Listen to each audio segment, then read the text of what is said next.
in order to be able to make sure that anywhere near 30% of the planet is under nature in some form, the scale of action, the scale of the challenge has to be matched by the scale of the action. Hey everyone, I'm excited to share a new podcast series in partnership with African Parks, Conservation Across Africa. Over the month of June, we sit down with 6 leaders from African parks to explore how they're protecting biodiversity and managing some of the most iconic landscapes across the continent. On this episode, we sit down with Peter Fearnhead, CEO of African Parks Network, to explore their bold $1 billion commitment to scale conservation efforts across Africa. Recorded live at the Concordia Annual Summit during Climate Week 2024, this conversation unpacks African Parks' mission to grow from 23 protected areas to 30 by 2030, one of the most ambitious conservation efforts in the world. So join us as we dive into what it means to deliver conservation at scale. Well, welcome back to the Green Hour. Today we're joined by Peter Fearnhead at the Concordia Annual Summit here in New York City during Climate Week. Peter, thank you so much for joining us. Today we're going to talk about conservation and really conservation at scale throughout Africa. So the first question I think I'll ask you is, in sustainability or conservation, a lot of times we talk about that light bulb moment of when, your mind kind of shifted and you wanted to go into the kind of work that you're going into. So for you, it looked like in your early life, like right early on, you developed a wildlife reserve at a very young age. So can you talk about that pivotal moment in your life and how it's got you to where you are today? Well, thank you for having me. So I think my journey is a little bit that story of having a school teacher who can have a really profound impact on you as an individual. And it's, growing up, born and growing up in Zimbabwe, I had a school teacher that was one of the country's leading ornithologists. And so when, all my mates were out, playing sport, I literally was doing bird ringing, bird photography, taxidermy. That was my love. And that's what I was doing every single day. And, at the age of 13, he said to me, what do you think about building a reserve on the school property? And I thought, sounds like a great idea. Little did I know that was going to be mostly done on the blood, sweat, and tears of schoolboys, right? Because schools don't have money to build reserves, right? So from a very early age, we were, building out the reserve, the roads, the dams, the fencing, reintroducing wildlife, doing all of the fire breaks, and that's what I loved doing. So, what was that moment? I don't know if there was a single moment, but I just kind of felt that it always has been me and who I am as an individual. Right. So yeah, you took that initial kind of moment of conservation at the school, and then you later on created this organization called the African Parks Network. And that's why we're sitting here today and speaking. But in the year 2000, you co-founded this network. And today, you've grown your protection to 49 million acres across the continent. And I think, let me see what I wrote down. I think it's 22, you manage 22 parks across 12 countries. So could you just tell us, what led you to create this organization or co-found this organization? And what are some of the accomplishments to date ever since 2000? So that whole journey, and you've got it exactly right. All the numbers are exactly on. But I think that journey started with the realization that if a group of schoolboys with guidance of a really profound and very competent schoolmaster, if they can do it, well, then there's no reason that anyone else can't. So I think with that belief and that realization that we'd done it, obviously at a tiny scale at a school, then why couldn't we do that at a larger scale? And having grown up, I did my master's in this whole area. And I spent quite a long time at South African National Park. So that's the state institution that runs all the national parks in South Africa. And seeing what they were doing, seeing what we'd done at school, it was not a difficult decision to set up an organization to be able to help the rest of Africa to do what I believe they needed to be done. And so we put a group of people together, all like-minded, all wanting to be part of that journey, and we set out and did it. What what took us the first 3 years was to convince the first government that what we were saying and what we were suggesting made sense and wasn't conservation heresy, because so many colleagues were saying this is conservation heresy. Only governments can manage national parks. Well, why? And if you start to think about it, why? As long as the expertise are there and the clarity around what the objective is, then it's something where anyone should be able to do that. So it took us those first 3 years, and we're very grateful to the Zambian and Malawian governments for giving us those very first opportunities. And we set about doing what we said we would do. And in many ways, all that African Parks has become is that organization, but replicated in its scale. The 22 parks under management now, 12 different countries, a huge area. And whatever the circumstances are in a particular country, those are always different. But the principles, the underlying principles of having good quality people, clarity of purpose, reward for excellent work, making sure that people who aren't doing a good job are managed out of the system, or that those apply at each and every park level.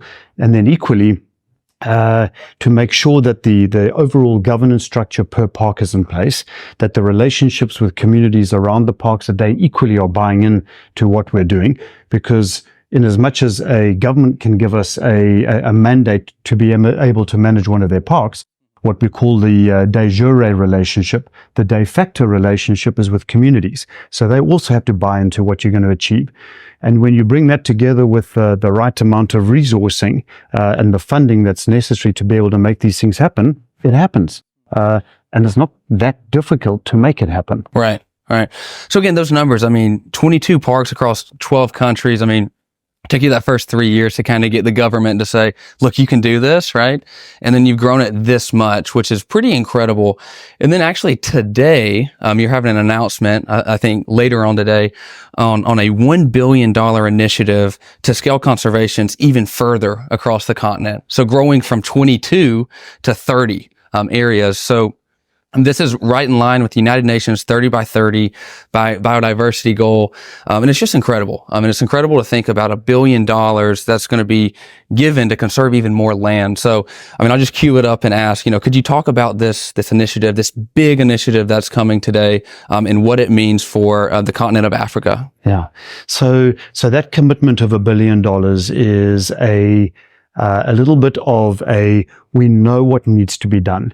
We know that we have this is literally the decade, not even the decade, because we're talking about now 6 or 7 years before that 2030 timeline is with us.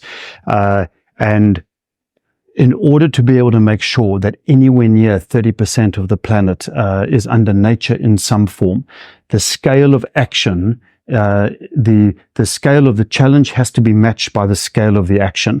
And that's what African Parks is, an organization that gets on the ground and does the work. So $1 billion, we know what we need to be able to do between now and 2030 to be able to scale up the impact that the organization is happening. And that's going to be $1 billion. So it's our commitment to African governments. It's our commitment to local communities that are living around those parks. It's a commitment to the international community. And it's an appeal to the global philanthropic community to get behind that initiative, because we know that we can make a difference. We have on the 22 parks, we can do 23, we can do 24, we can do 30. And if we can do 30, we can go beyond 30. So that's what we need to do, and it's incumbent on us. It's our responsibility. It's a moral imperative to scale. We can't be comfortable with where we're at, because that's what nature and the impacts on nature require of us today. With a commitment like this, what do you, for the rest of the world, the rest of the continents around the world, what do you hope that leaders in the various continents see from a commitment like this and the work that you've done of, already with 22 different areas across 12 countries, but going into 30 areas and this $1 billion investment, what do you hope the rest of the world can take from this and use in their own locations?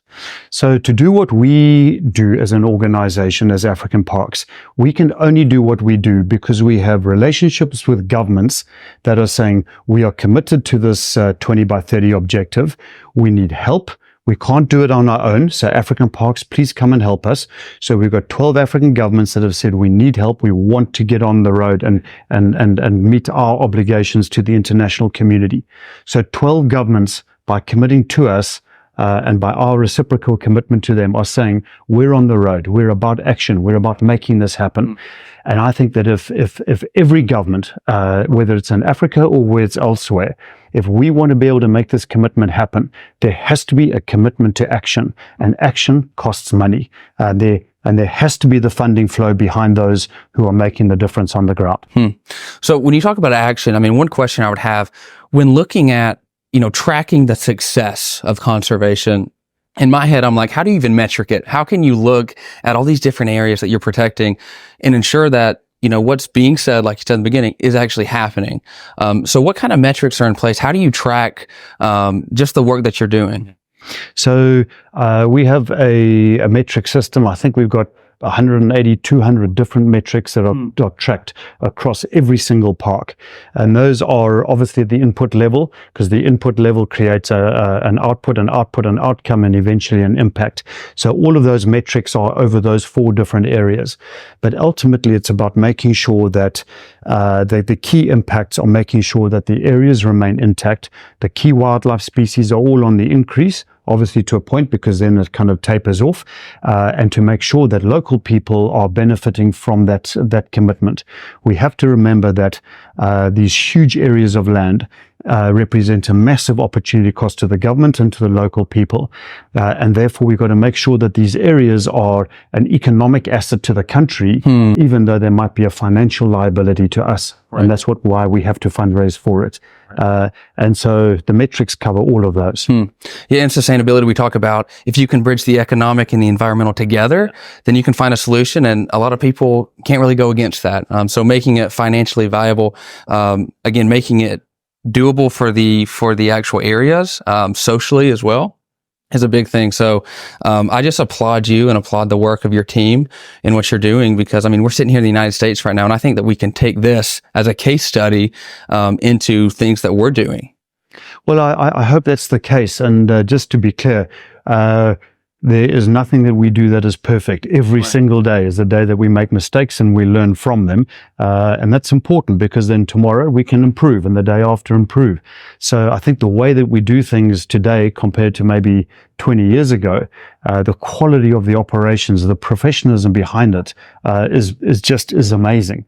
Sometimes, even though I'm responsible for it, it's not because it's coming from me. It's coming from having good quality people in the organization, and they're lifting that bar continually. And there's nothing quite as rewarding as where you see something happen in the organization that was never your idea, you'd never intended, and you say, wow, isn't that amazing? And that's what happens when you crowd in good quality people and you give them the opportunity to fly.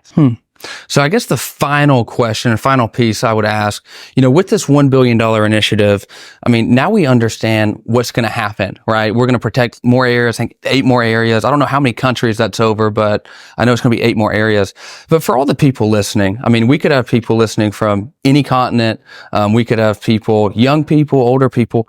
What do you hope inspires people that are listening to this through an initiative like this? So I think the thing to get people to commit to is action in some way, and it can be either action in their personal lives and what they're doing and how they're doing it, or it can be in a passive way through money. And it doesn't matter if it's a single dollar, if it's $1 million, or if it's $100 million. Every single one of those dollars counts. And when you pull it all together and you pull that initiative and you put it in the hands of competent people that have a mandate from government to get on and do the job, then really, really good things happen. So there's space for everyone in being part of a global solution. Well, conservation at scale. Peter, thank you so much for joining the Green Hour today. Well, thank you very much. Thank you for having me.